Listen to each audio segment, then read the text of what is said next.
Hi, I'm Rona Herman, also known as the Traveling Quilter, and welcome to week 2 of the Charming Spiral Quilt Along.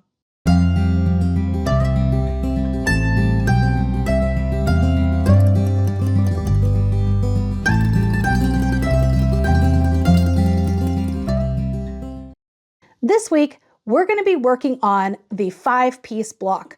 I like to call it 5 points, but you may also know it as lattice.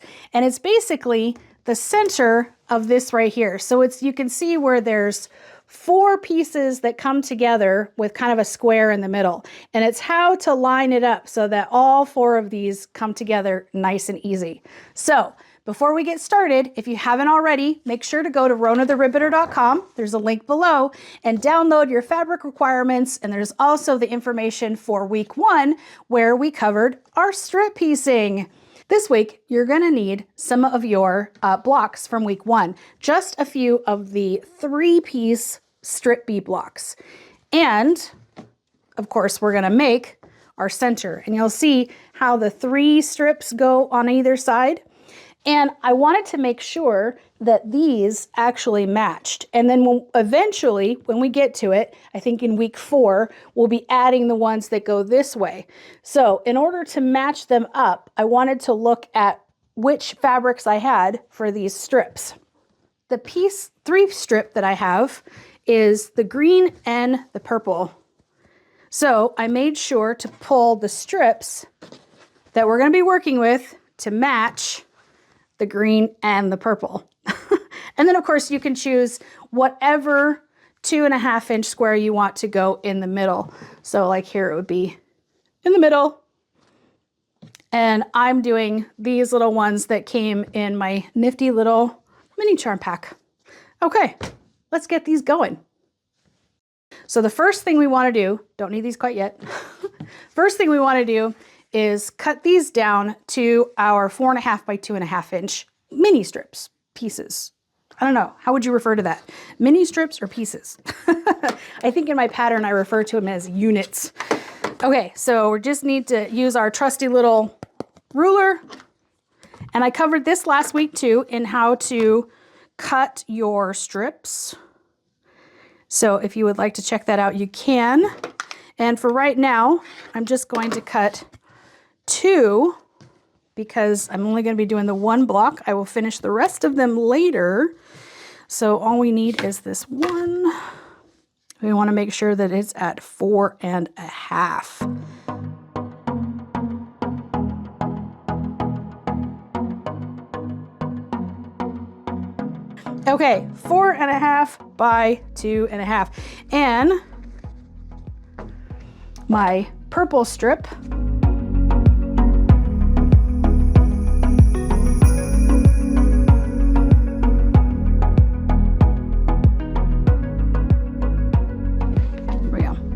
Now that we have our 4.5 by 2.5 pieces and our center block, these are our 5 pieces, hence 5-piece block. So now we're going to line these up and get them stitched. First, we want to line this up to make sure we know exactly what our block is going to look like. And so we know where each piece goes. So our quilt block is going to look essentially like that. You can pretty much start whichever side you want. So I'm going to just take the one that's closest to me here. So remember, I want to leave these here in place so I know where each goes. But we're going to start with these 2. So I'm just going to push these up a little bit. So I know that these go here. So what I want to do is I'm going to put these right sides together so that the ends line up. So this top end lines up together. And I want to stitch down the inside, 1/4 inch, of course, but I want to stop roughly about the width of my finger or the equivalent of about 3 stitches or so, at least that far before. Do not stitch all the way up to the end. You want to stop a little ways before, roughly the width of your finger. Stop before that end. And the reason we do that is so it makes it easier to stitch everything closed once we get to the final piece. So I'll show you what I mean. So we're going to start on the end here. And then I'm going to stitch, like I said, just until a few stitches before the end. And you can do a back stitch if you want. I don't do a back stitch. And the reason I don't is so just in case I need a little more extra room at the end, then I can just simply, you know, take out an extra stitch or so. So see how it's open at the very end? That's what you want. So another thing when I'm putting these blocks together is I don't press them until the very end. I just want to finger press this open. And now if you're working with much bigger pieces, you might want to press them to make it easier. But with little pieces, I just finger press it, and I only press it to where my stitches are. I don't press it past that yet. And there's a reason for that we'll get to at the end. So now that I have this just kind of finger pressed open, I know that in my block, the next piece I'm going to do is this straight side here. So I'm going to go ahead and stitch it. So same thing, you're just going to line it up, right sides together so that those ends match. And it's okay if it looks like it doesn't come to the very end yet. Actually, I'm going to line up this end because I want to stitch down this side.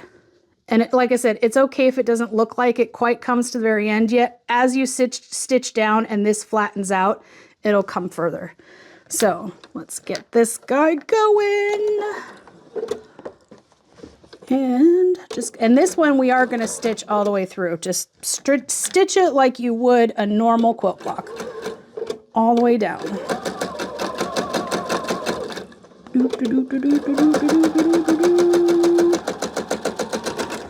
And up. Okay, and once again, I am going to finger press this open. I'm not going to press it with an iron quite yet, not until the end. It just makes it easier this way, quicker and easier. So now this is our open end. So I want to put the green on that open end.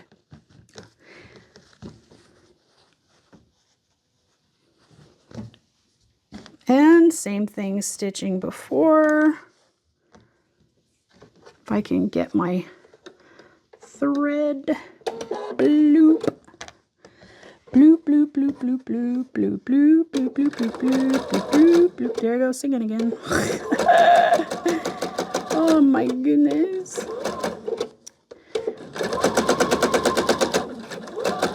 Bloop, bloop, bloop, bloop, bloop. Okay.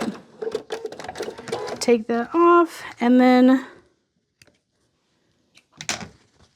once again, finger press, finger press. Just gonna finger press that open. Now, for the final side, this is where the magic comes in. And this is also the reason why we left this open, because I want to fold this back so it's out of the way. See how that's out of the way of here? And then I want to line this guy up on that edge, because remember it's going to be here, so right sides together. But this is where you're going to have to kind of manipulate your fabric a little bit. I'm going to flip this over, and if you can see, I want to leave this green side folded back, but I want to push the black, my center square, open. And if you need to pin this, you can. I generally don't, but I'll show you. Just so that this will stay where it needs to be, because that needs to be lined up for your center block. So like I said, if you need to, go ahead and pin it so that it'll stay where it needs to be. And then just as you would the rest of your block, line up your fabrics there on the edge. And then stitch straight down. So I'm going to go ahead and do that.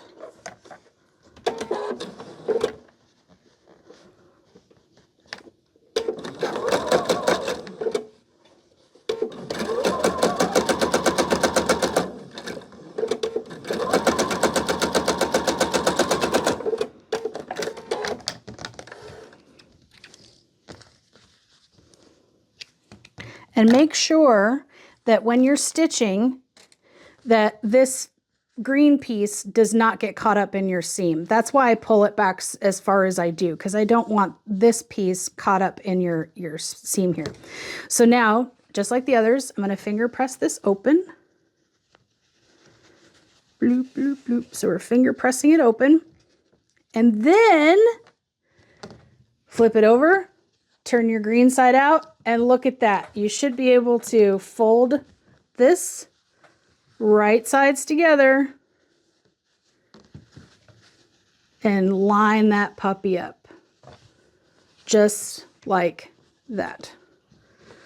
So then all you need to do is the seam that your very first seam that you started with, just continue it all the way down.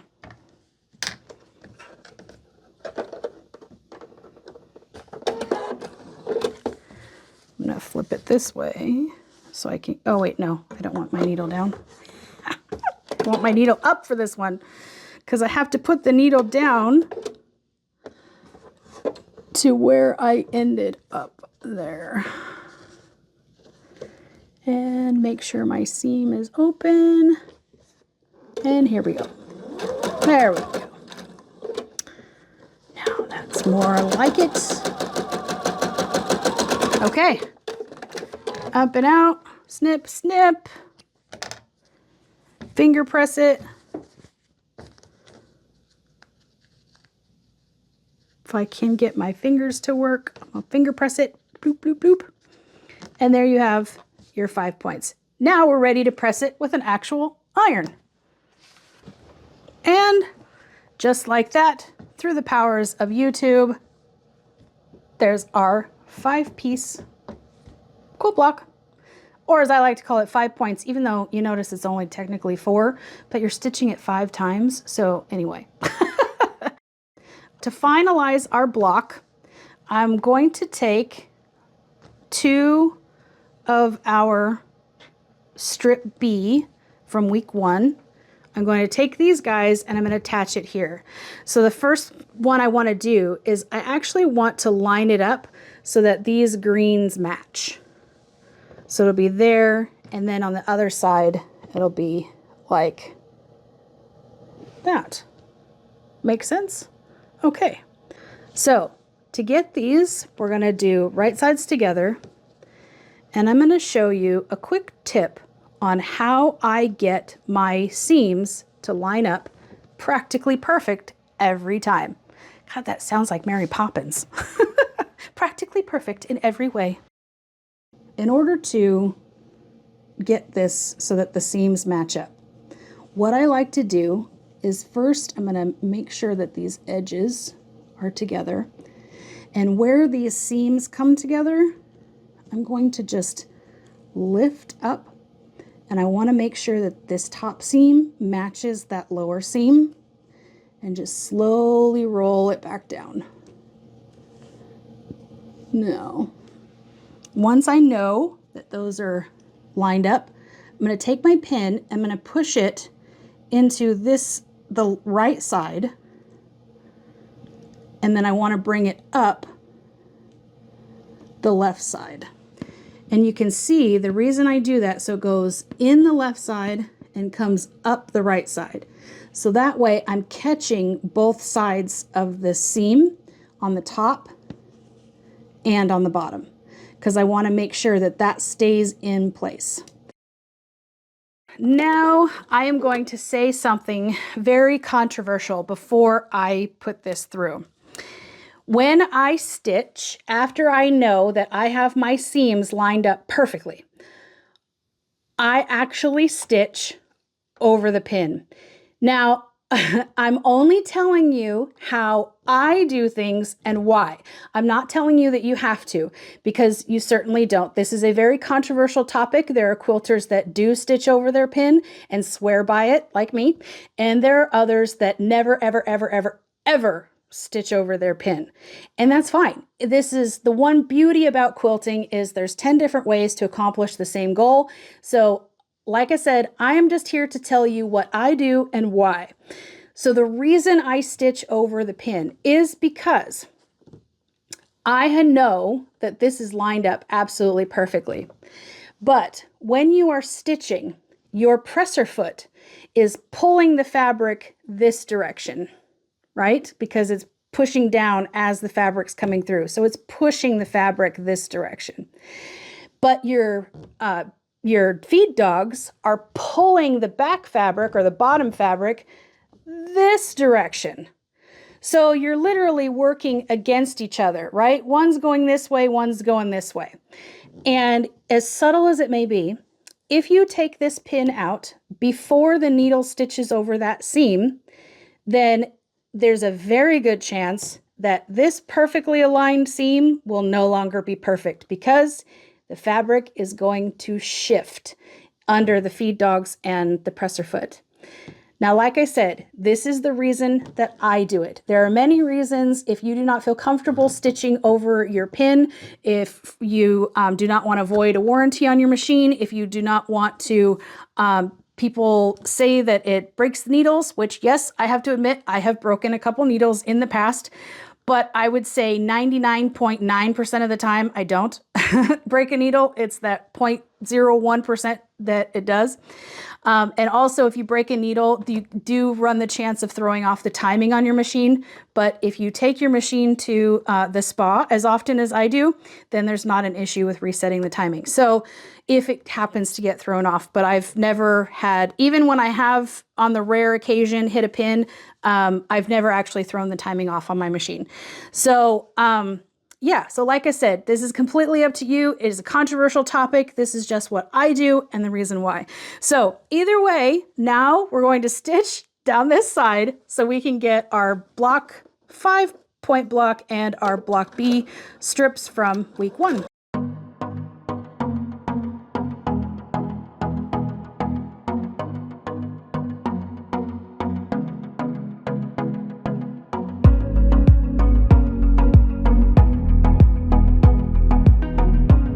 So now, once again, we are going to press this open, but I'm just going to finger press it. Whoop. And then we're going to do the other side. So I need my second one. And once again, I'm just going to, oops, not there. Whoop, there, I almost put it to the wrong side. Oh my goodness. Okay, so once again, right sides together.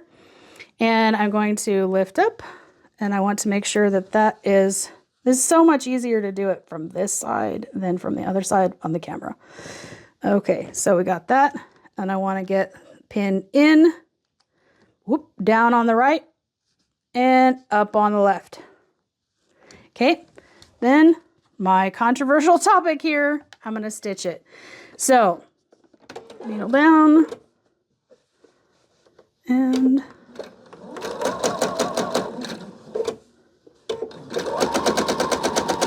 so you'll notice that when I go over this seam, I'm going to stop just before it. I'm going to take a hold of the end and just gently tug it through. That's it. That's all there is to it. No hitting the needle. No throwing off the timing on my machine. Like I said, it's completely up to you because I can just see the people out there freaking out right now. No, no, no, no, no. I'm sure I'm going to see it in the comments, and that's okay. That's okay. I'm used to it. So, okay. So now if you'll notice, this is perfectly aligned. Okay. Now we just need to press this open. And once we press it open, we have our blocks. Ta-da! 5 points. Okay, so now week 2 is done. And next week, oh my gosh, what are we doing next week? Next week's going to be block 3. I have no idea what that is off the top of my head, but I guess we'll see it next week. Don't forget to subscribe. And as always, my friends, happy quilting.